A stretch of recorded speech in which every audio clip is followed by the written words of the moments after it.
Welcome to the bold. I want to ask you to take a minute and listen to something this lady is saying in this video. We need to get rid of these churches, but specifically the pastors. Once upon a time in this land called Kenya, the church actually stood for morality, for justice, and for righteousness. Yah had a voice in this nation. Back then, the church was led by courageous, uncompromising men who were not afraid to call out evil leadership and keep the government in check. This they did despite the stakes being higher then, speaking of the Moi era. Now the church is a joke.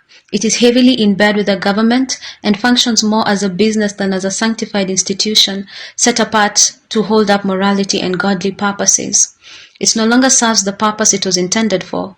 It has become redundant. If you're observing what's happening now, the protests, the abductions, missing persons, and the ongoing massacres, you'll notice just how silent the church is. These same churches, particularly the pastors, helped establish the current government. The pastors gave Nabi their platforms, their ear, their full support. They helped him build a reputation around being a good repentant man, remorseful for his past transgressions, now transformed. Once a sinner who sadly fell victim to the hustler life that forced him to do what he had to do in order to survive, but now a saint, a new creation. A man looking to prove to the public just how much he has grown from his past. A man able to understand and address the plights of the common mwananchi, having faced the same challenges himself as a hustler with humble beginnings. Nabi invested heavily in presenting himself as a religious man. This should have been a red flag to the people, but it was not.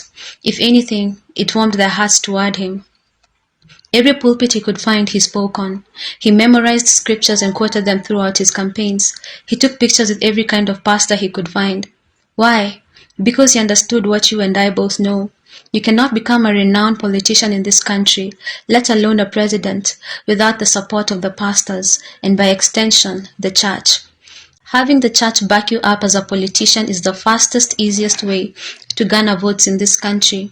Low input, high returns. And so Nabi, with the help of the pastors, was able to successfully deceive many gullible Christians. This is why even if you are an unbeliever, you ought to pay attention. Don't joke with the influence these pastors have. There are many people who do not vote for any other reason except that their pastor asked them to vote for a certain candidate. It seems like foolishness to you and I to vote for a candidate simply because a pastor said so, but to many out there it is not foolishness at all. It is obeying the word of God. Many genuinely revere these pastors. They believe they have been called by God and that every word they speak is by divine inspiration. Pastors deceive generations. A pastor can deceive a grandmother, a mother, a daughter, and if he lives long enough, a granddaughter. These men speak into people's lives. They speak into people's families. They speak to millions of people on a personal level. So when they act in concert with politicians, it is almost always a guarantee that the candidate they endorsed will occupy that seat. Remember, when working together, they're not looking to deceive everyone. They know it is impossible to deceive everyone. They are looking to deceive just enough to sway the vote count in favor of the candidate that bought them. Trust me, millions is more than enough to sway a vote count. And that's how, by the church backing up the wrong man, we all end up screwed. And if you think the church has learned its lesson since 2022 and it has woken up now, it has not. I'll give you a good example. Benny Hinn. Benny Hinn is a man that has been exposed for all kind of criminal activity. Fraud, forgery, scamming, hiring people to act as though they are receiving healing from his powers. And even adultery, long-term adultery. Yet here he was received like a king and sent off like a noble man. He was given ample media coverage and even filled up a stadium. How was this possible? The pastors, backed by Nabi, of course. These pastors, they spoke to their congregation saying, "A holy man of God will be visiting us next week. Be sure to attend. Please carry with you healthy tithes and offerings, for we cannot afford to send off this man of God empty-handed. We must give him a good departing gift." And what did the congregants do? Exactly what their pastors asked of them. Just like that, they paid Benny Hinn for hexing them and performing satanic rituals over them, for he is not a man of Yah. He serves another god, Satan. In our attempt to wake the church up and disabuse it of false doctrines, cunning, and total lies, I find that we cannot do this fast enough with the old guard pastors still in place. Ezekiel 34 describes Yahuwah's fury and displeasure with ungodly leadership, where the sheep are weak, sickly, wounded, and scattered, while the shepherds wax ever more fat, leaving the sheep unprotected and as easy prey for the wolves. It reads, Son of man, prophesy against the shepherds, the leaders of Yasharel. Give them this message from Yahuwah Adonai. What sorrow awaits you shepherds who feed yourselves instead of the flock? Shouldn't shepherds feed their sheep? You drink the milk, wear the wool, and butcher the best animals, but you have let your flock starve. You have not taken care of the weak, you have not tended the sick, or bound up the injured. You have not gone looking for those who have wandered away and are lost. Instead, you have ruled them with harshness and cruelty. So my sheep have been scattered without a shepherd, and they are easy prey for any wild animal. They have wandered through all the mountains and all the hills, across the face of the earth, yet no one has gone to search for them. Therefore, you shepherds, hear the word of Yahuwah. As surely as I live, says Adonai Yahuwah, you have abandoned my flock and left them to be attacked by every wild animal. And though you were my shepherds, you didn't search for my sheep when they were lost. You took care of yourselves, and you left the sheep to starve. Therefore, you shepherds, hear the word of Yahuwah. Thus says Adonai Yahuwah, I now consider these shepherds my enemies, and I will hold them responsible for what has happened to my flock, and I will stop them from feeding themselves. I will rescue my flock from their mouths. The sheep will no longer be their prey. In this entire discourse, we find that Yah essentially says the same ones he appointed to be the shepherds turned out to be the wolves that preyed on his flock. That's the exact description of what the church has been to its own for the last 3 She has spoken about the church as a tool of messaging and political branding. I now will say and repeat it here again that never again should Christian posturing confuse a voter, that a voter should not allow himself, or rather should not confuse a politician with his pastor. And I like what the lady is saying there is, there are people who they do what the church leader has said and can't question.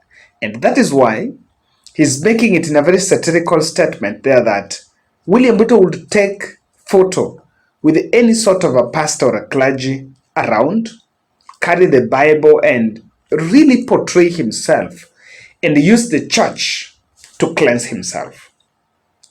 I can't agree more. And let me just put something there. The last year's general election, not the last general election heading to 2022, there's so many challenges that William Ruto was facing. And number one was the things that had happened when he was the deputy president. There were the death of Kenyan and his office. There were so many other challenges. And the understanding, or rather what his competitors Azimio were doing, they were telling the country that this is not the right man for the job. I remember when the story came about his anger, the stories about corruption, and because he realized that that was the tool, that was the strategy that Azimio was using, he decided to head to church. And through the church, he got entry in Mount Kenya, would attend any sort of church service there and make the donations. And through that, he fermented his grip of Mount Kenya region. So that message is very critical because during the current anti-government protests, one of the things that has emerged is Occupy Church. And the previous Sunday, just the other Sunday, the president had to sneak to attend a church service in Narok, unannounced. They didn't even go live. This Sunday, for the first time, they're saying he didn't attend a church service. He was not anywhere, but he was in the country, but could not see him anywhere. The Occupy Church has taken a new twist, and I would want you to look at this other interesting video. Because in this video, the kids, the children, or rather the Gen Zs, occupied Holy Family Basilica. And even after telling politicians not to not to be seen in church, themselves they went there with their flags. Turn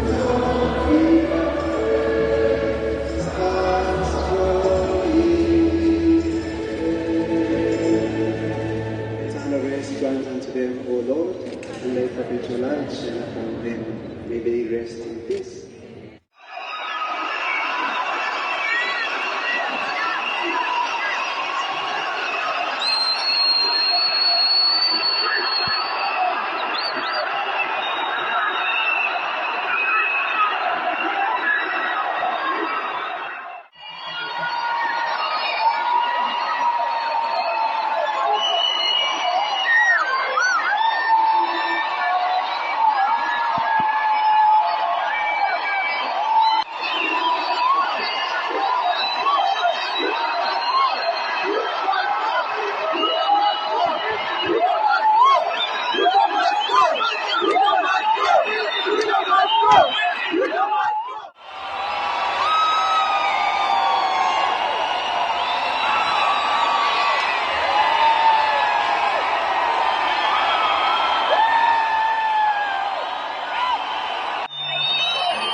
And took the anti-Ruto crusade in the church. I want you to listen to this. So that is where we are at a country. And it's very critical, I think, at this point, to separate the church and the state. Just like one of the biggest achievements, if you ask me, of the anti-finance bill resettlement, what it will bring, it will achieve separation of powers. Parliament will start making sense of the word independence. Voting, because the executive has said, they now have another reason to tell Mr. President that, okay, fine, you want us to do it this way, but I'm not going to do something that will make the people roast me. Sorry. They have the liberty. Now they have a reason to complain that, Mr. President, I'm not going to do it because I will not get back to my constituency. My youths will lynch me. It have brought that. Number two, it has also brought the accountability question. Everyone is having a phone and everyone is following what Mr. Politician is doing. So Mr. Politician is in a tight spot. He has to deliver or deliver. There are no two ways about it. And that is why I want to explain that the church must deplatform the politicians. From now moving forward, the church must deplatform the politicians. Let me tell you a typical thing. You know what happens? I thank God mine, we don't give platforms by the mine yetu hatunanga hiyo. So they come, you organize 10 churches, put them together, then you pick one pastor, and the church service take probably even maybe 9 up to around 10. So 80% of what was supposed to be a church service is left for politicians, who in return gives money. So you end up with a pool of very rich preachers, or the past church leaders, at the behest of congregants who are deprived of the spiritual word simply because a politician had to be given a platform.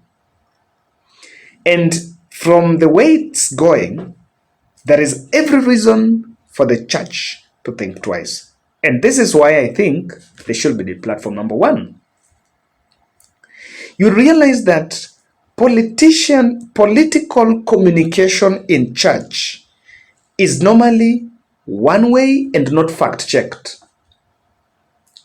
When the president is going to TV, the journalist will be able to give the facts and counter him with what he is saying. But in church, no one even has a liberty of asking a question. And so it creates a ground just to feed the masses with what the politicians want the people to think.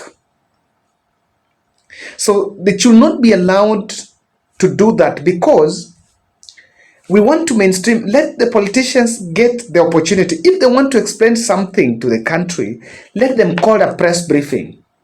And when you call a press briefing, after reading that statement, give time, let you be asked questions. Now, when you give that, and the media is the one carrying it, they will be able to fact check what you've written. When you appear in a television station, you will only be talking about things that have facts,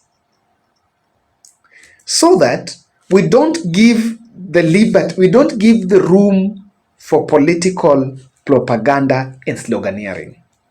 Let us restrict the politicians to engage those who can have two-way. If the president is speaking in a church, he's going to say what he wants the country to hear, with the very distorted information and distorted data. And we should not allow them to get away with it.